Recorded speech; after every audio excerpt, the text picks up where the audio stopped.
So 2004, you started serving with students. Yep. And invested into junior high students. Yep. And today, we're 2016, and you still are investing into students, but now they're high school students. Yep. And tell me a little bit about your involvement with them and when you started working with these girls. About 6 years ago, the junior high pastor at the time asked me if I was interested in going to junior high camp. And I was like, all right, I'll go. In that, I definitely told him I was not interested in being any sort of leader. I was just there for the week. And I just really fell in love with the group of students that he gave me. It's just a group of junior high girls that had no clue really about Jesus or the life change that comes with following God. And 6 years later, here I am with that same group of students. I think I have 90% of those same girls. So you're investing into these girls. Is that something that you had growing up? Did you have somebody investing into you, or is this something that you've been doing going, man, I wish somebody would have done this with me? Yeah, I had a small group. I was in the same small group all throughout high school. I had an older woman that just loved me. My family life was pretty rough at home, and so there was someone that I could go to that just loved me right where I was. Had no ties to my family and was only concerned about me and my walk with the Lord.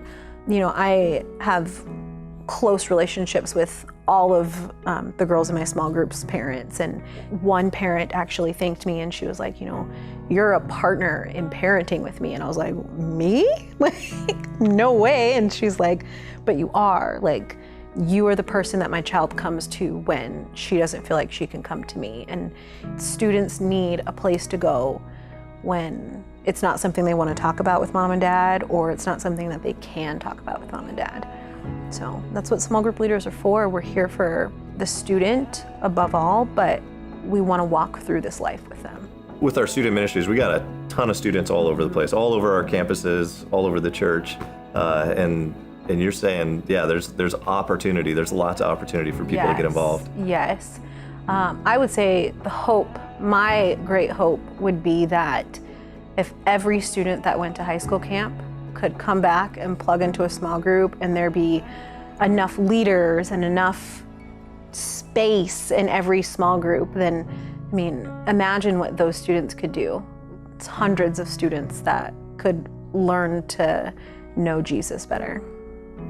Yeah, so if somebody's going, I don't have time and I don't know, what advice do you have for them? For that person that maybe is on the edge, it's a little bit hesitant?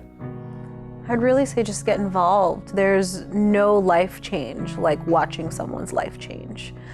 Being a part of student ministries, and any ministry really, leading, serving, loving students, it's fun and it's rewarding, and I get so much more than I give them, because they invest in my life as well. We meet on Sunday nights and they come over and I teach them how to cook, and we do things like that. But it's just knowing that not only am I their leader and their mentor, but on some level, like, I'm also their friend. And even this past April at my wedding, like, they were all there. They came early, we sat down and they prayed over me. Like, those kinds of things are, like, there are no words for that kind of stuff. Like, I invested in them, and yet, they prayed with me through my singleness. And just to have them at my wedding and be able to let my life show God's faithfulness, really, there are no words for that.